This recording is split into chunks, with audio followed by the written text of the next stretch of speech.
nowadays, if you look at it intellectually, the debates in India, it's absolutely bankrupt. They don't know what secularism is. But you know how they defend it? Oh, secularism has a new meaning in India. Really? What is the new meaning? Secularism is a way of life in India. God, we had to wait for that insight. Secularism is a way of life. That's what they say also about Hinduism. Hinduism is a way of life in India. It's not a religion. What have you said from that, really? Nothing. Result? Catastrophe in society. Why did we want secularism? Because Nehru said it. Where did Nehru get his ideas from? Read his discovery of India with new eyes. He had the greatest contempt for Indian culture and society. Nehru had. I was very disappointed to read, because when I was young I thought he was a great intellectual. I loved his prose, I loved his style. About 5 years ago I read him, I was deeply disappointed. I felt sorry I read him again, because one of my childhood heroes disappeared. He is a totally boring man who simply reproduces the Protestant masters under whom he learned. His Nehruvian secularism is enshrined in the Indian Constitution and is more or less the guiding thread of secularists of today. For example, the Hindu Sangha Parivar, the Hindu fundamentalism. How did that come into existence? Again, if you look at it, you will find out something extraordinary. Hindu fundamentalism is a product of liberal secularism of the British colonial state. That is, secularism created Hindu fundamentalism, if there is some such thing called Hindu fundamentalism. And of course, they require each other. One grows strong, the other grows strong, they fight each other for death. In between, who pays the price? Ordinary, innocent people in India. In other words, why I am giving you this example at such great length is to drive home the point that the theories we are using today in political science, and I will very shortly come to ethics, and so on, or simply we take over the experience of Europeans and their description of us. We don't understand them. That's why there is such great deal of poverty in thinking amongst Indian intellectuals regarding social sciences. We endlessly repeat them as mantras, as though the more we repeat them, the greater will be the fruit. That is, more you chant secularism Zindabad, people think they'll go to heaven. Instead of Hare Ram, Hare Krishna, just say secularism Zindabad. But that won't get you anywhere. And definitely not a good theory, because that is what we need today in India. Namely, a scientific understanding of Indian society, Indian culture, Indian traditions, Indian past, and therefore the route we have to follow for the future. And that is exactly what we are not doing. Now, in some senses, what I have said, now this requires a little bit of a nuance. In some senses, that European understanding of India has to do with their experience of India, was said already before me by a scholar called Edward Said in his Orientalism. But the difference between Said and, of course, Said didn't say what I am saying, namely that what he called Orientalism, he said, is European description of the Orient. But I am doing something much more than that. First of all, I am saying it is not a European description of the Orient at all. It is a description of the European experience of the Orient. It does not give us truth about the Orient either, or even falsity about the Orient. It tells us a lot about European culture. But this may look like a small difference, but there's a very big difference if developed, because to Edward Said, social sciences are the answers to the problem of Orientalism. He found in social sciences the alternative to Orientalism. In my story, social sciences are the problem today. They embody, in fact, description of European experiences, not merely of India, but also of India. And definitely that is a problem for us today. Our problem is not Orientalism, according to me, but social sciences in India, because they are not, in any sense of the word, scientific. Now, I'm slowly reaching the limit of my time. So let me go to a second aspect, which raises the issue Dr. Balasubramaniam raised about the nature of ethics.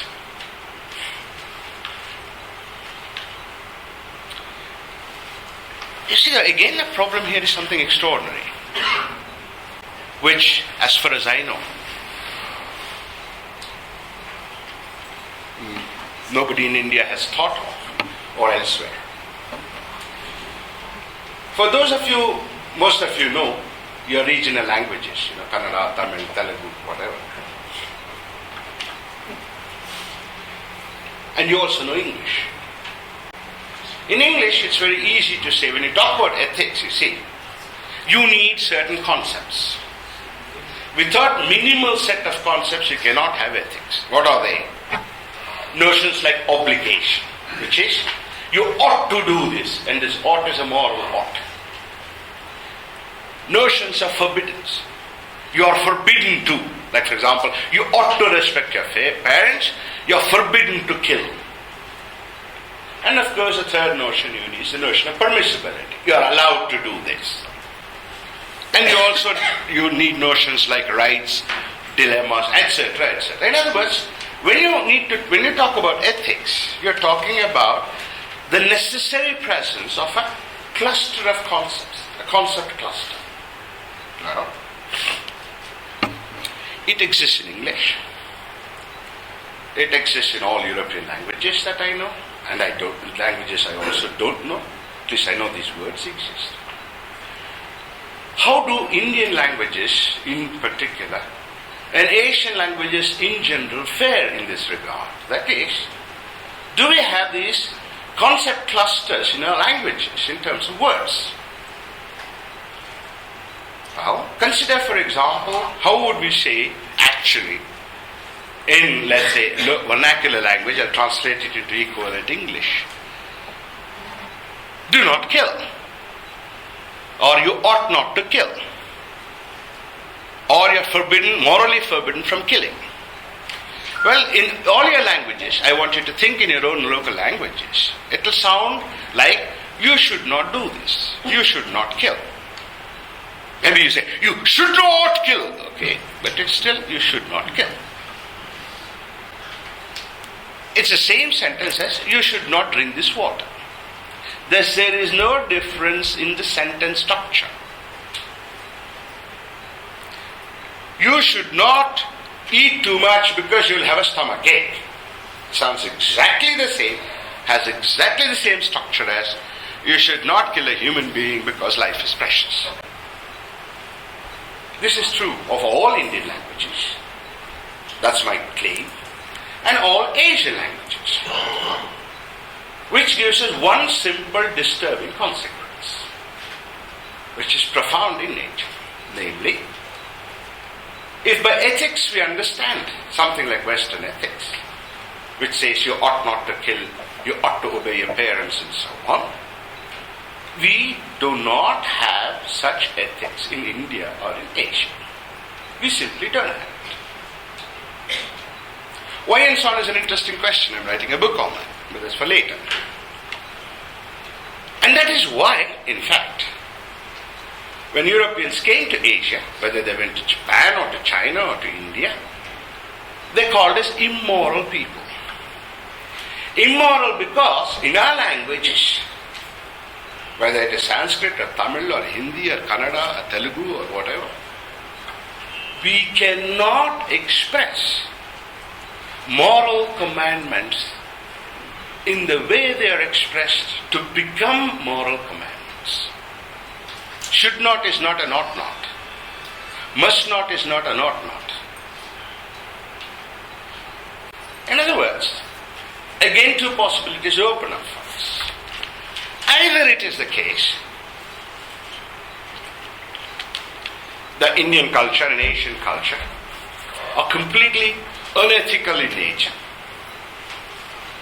which is what Europeans thought for centuries, which is what most of us also say today. Yeah? Most of politicians, bureaucrats, clerks, everybody is corrupt, and even in industries are corrupt and so on. So we're all immoral people. If you listen to the Dalits talking, they've always been corrupt. So they've always been immoral.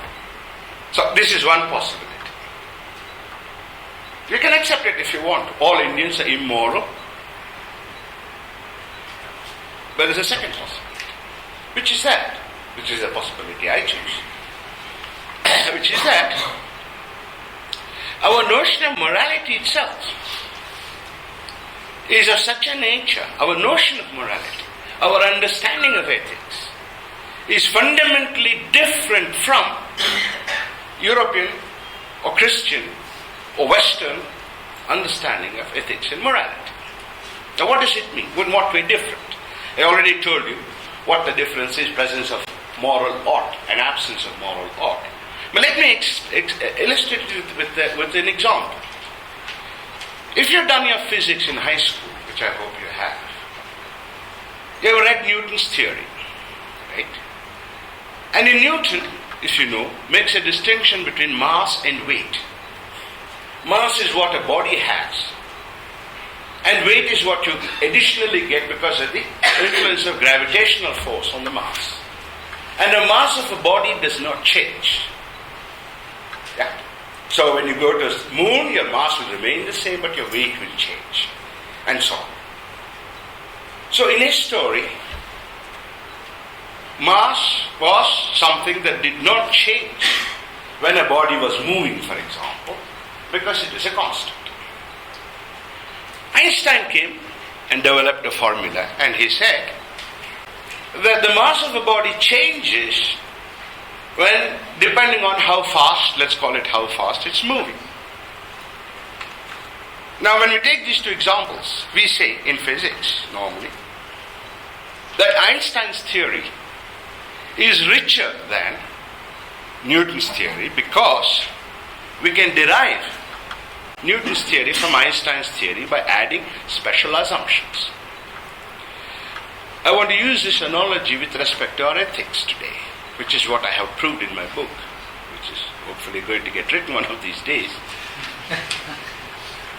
which is that the Indian ethics is like Einstein's theory. Western ethics is like Newton's theory. That is to say, we can derive Western ethics from Indian ethics by adding special assumptions. So our ethics is a fundamentally different nature. It does not carry oughts. It doesn't have commandments. It doesn't say you ought to do this, you ought to do that. That is not our ethics at all. What has happened today is that we learn this English, we are taught this story, and we act like that. We try to act like that in one way, but basically we are acting out Indian ethics and leads to conflict. And that is why you see what you think you are seeing in India, namely the tremendous immorality of her people. But no culture can survive if all its people are immoral, the way Dalits portray. It is not possible. So the immorality of Indian society and culture, Asian society and culture, with the way it appeared to Europeans, is because we have a fundamentally different notion of ethics, not a different moral rule. We don't say, please lie as much as possible when Western ethics says you ought not to lie. We don't say that. It's not a different set of moral rules. Our very notion of ethics itself is different. So if we want then our society to progress and go forward, we have to understand the nature of Indian ethics in a different way than how West has understood it so far.